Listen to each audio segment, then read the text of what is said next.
Before the death of Ratan Tata Ji, Sadhguru had written a tweet in which Sadhguru wrote, "Ratan Ji is not only a magnificent presence and a compassionate voice in Indian industry, he is also a very dear friend. We have had the immense pleasure of enjoying his warmth and friendship for many years. We hope to see him back on his feet soon, with much regard and blessings." But after 1 or 1.5 hours of the tweet, the news came that Ratan Tata Ji is no more among us. Today we gather to honor the life and legacy of Ratan Tata, a visionary leader, philanthropist, and inspiration to millions. His passing marks the end of an era, but his extraordinary contributions to business, society, and humanity will live on forever. Join us as we pay tribute to the life of a legend who leaves behind a lasting impact on the world. Rest in peace, Ratan Tata. Let's see some special conversation between Ratan Tata Ji and Sadhguru. In pursuit of systemic excellence, does it curb individual genius somewhere? Because being so big on innovation, you need a spark of genius here and there. So, systemic excellence definitely makes friction-free function, but at the same time it could become too sedate and there's no spark of genius. So how do you manage between this pursuit of excellence and efficiency versus individual genius? I think innovation has to be the environment that you create around yourself. If I might mention companies, Apple was innovative when Steve Jobs first did it, but the board pushed him out because he was considered a failure and he was fired. And then the company brought him back as CEO when it was almost bankrupt some years later, and he built what today is probably the most valuable company in the world.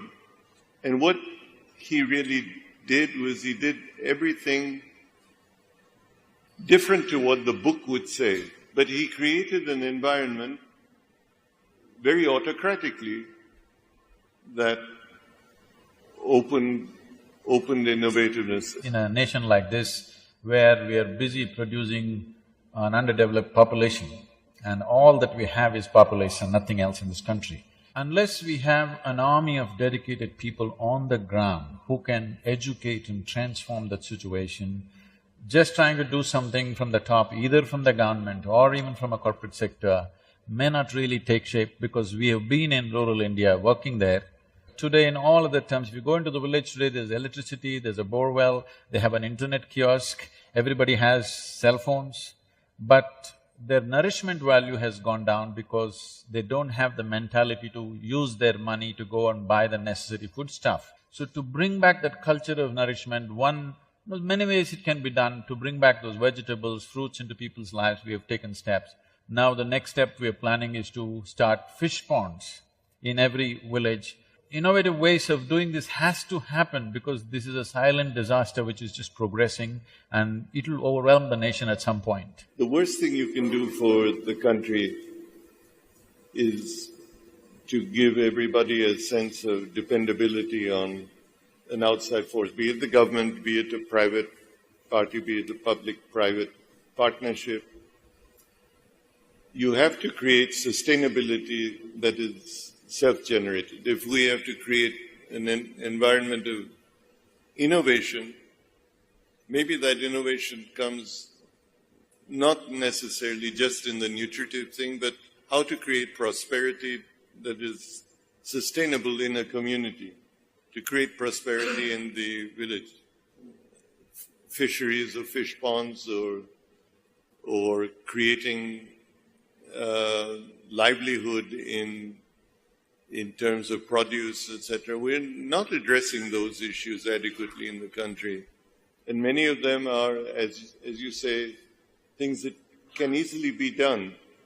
And if the nutritive value of what we eat has diminished over time, it's because we have allowed it to diminish, and we have not been innovative in terms of addressing this. Is this beginning to perhaps influence the priorities of the trusts that you chair in any way, moving some of the grant making into some of these newer issues?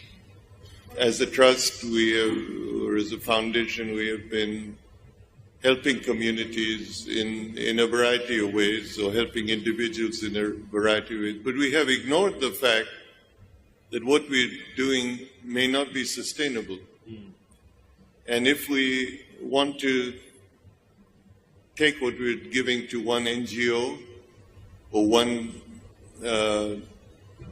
rural group and replicate it in another, you can't pull out, because when you pull out, that NGO collapses, that community collapses, then you've done something wrong.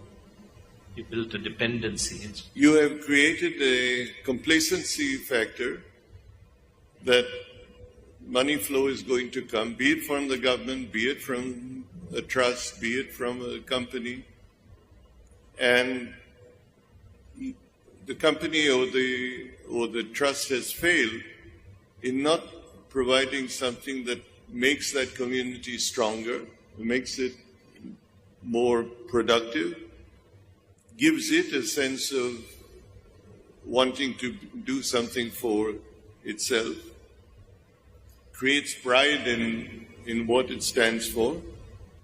And perhaps we have to change what we are doing to be idea givers rather than money givers.